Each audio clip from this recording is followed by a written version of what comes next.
There's a big story rolling down the highway tonight. A real opportunity at a middle-class life. 63,000 job openings, above average pay. Drive by, and you can't see who's inside the 17-ton giant, or, as the truckers say, who's at the wheel putting the hammer down.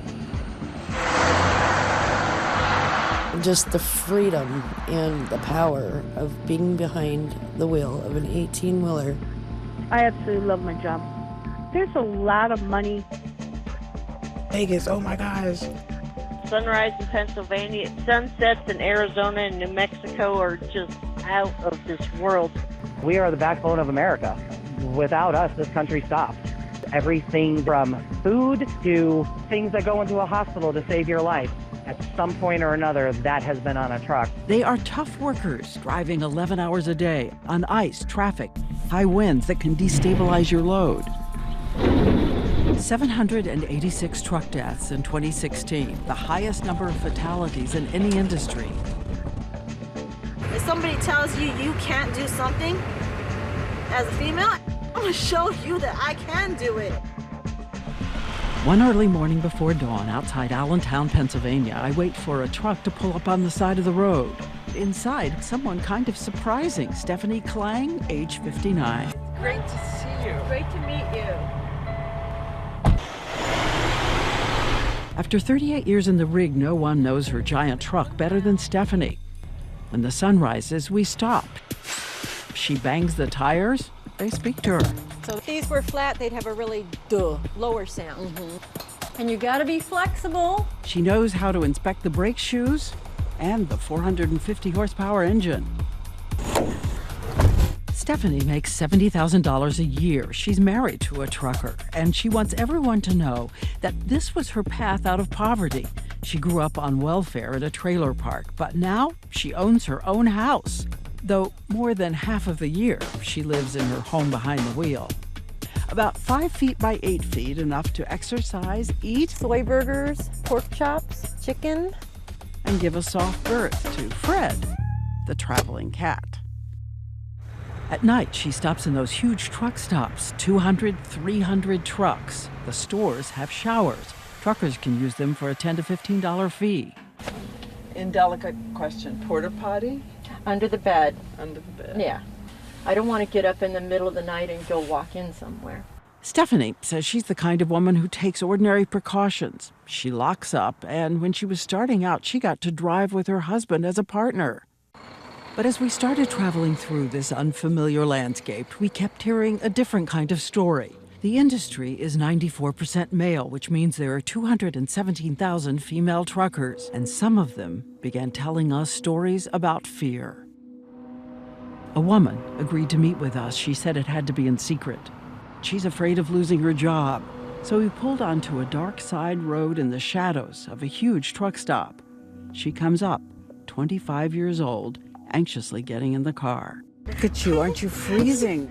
In the nervous rush, she says she forgot to put on her coat. I gave her mine. But she shows me what she never forgets to carry, just in case. This stays on me at all times. I go nowhere without it, not a single place. Bathroom, shower, it stays with me at all times.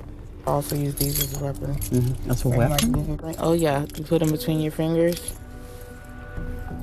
Before she became a driver, she cleaned houses and worked at McDonald's, but always wanted a job that gave her a shot at the middle-class life.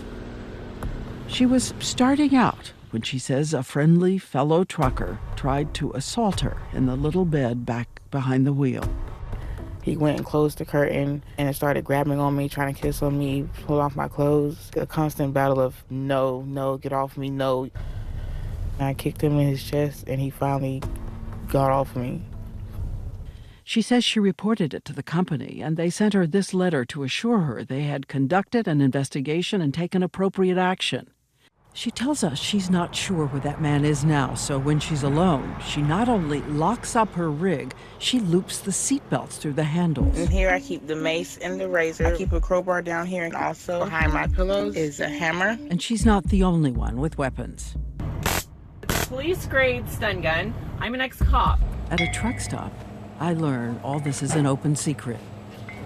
Most of the women truck drivers, they carry weapons. Do you carry weapons? No. They have weapons in their car. I don't blame them. You don't? No, I mean, I think it's dangerous for both. I mean, trucks get hijacked. And the more we looked into trucker websites, we saw some troubling posts. We reached out to some of the women. He came up behind me. I was pushed into my trailer. Demanding that I do this favor for him or this sexual favor for him. I managed to somehow climb into my truck and call 911. I think a lot of women keep it to themselves because they're ashamed, they're embarrassed. He was like, I've never been with a black girl before. That's what he said. This woman is one of the few who agreed to go on camera. She told us her problem was a trainer, who is someone assigned to show you the ropes on the road. Trainers can influence whether you get the job. Saying to me that he hadn't had no pussy in over 6 months. And if I wanted to pass, that's what I had to do. And I said, well, I guess I failed because I'm not doing that. Whatever he said, she got her passing grade. Another trucker said she was also cornered by a trainer. He decided he was going to hold me down. So I kicked him off and I pulled out my box cutter and he ended up leaving me at the truck stop. I really needed the job. They didn't fire him as far as I knew. They didn't believe me. And when I'm walking through a truck stop, one trucker asks if I've seen what's just on the news. A Texas man accused of rape. He was arrested 2 months ago. It was one of those trainers who said it was consensual. They fired Steele after their own internal investigation. So we had a central question. What's happening inside the trucking world? We studied lawsuits, police reports. It seems no one could give us hard data on the true scope of the problem. We wondered, with 63,000 available good-paying jobs, how can women take those jobs without fear? We sought out Ellen Voy, head of Women in Trucking. Her organization helped spur the federal government to begin a study of the issues in the industry. She thinks it might help to have a kind of alarm system in a truck that would summon security or police. If somebody tries to open a door, then the It alarm sounds an will go alarm off. for the security Yeah, people? just like you have in your home. Yeah, cameras? Cameras in the cab? I believe in inward-facing cameras for training purposes only. Oh. And I think that would protect both the trainer and the trainee. And we've also been on the phone talking to 8 major trucking companies. Many of the companies told us they know the fear is real and are concerned about unreported incidents. And all of them said they want women truckers, though many of the drivers say they want the companies to do a lot more. And what about the woman we met in secret in the middle of the night? She says, even with her fear, she's going to keep trying to drive her way into that middle-class dream. I told her I was heading out now to walk around the trucks. Do y'all have protection out here? No. For real? You don't keep protection around you? No. Oh, gosh. Can't imagine it. At all. She slipped out of our car, her knife nearby, heading back to lock herself into her truck.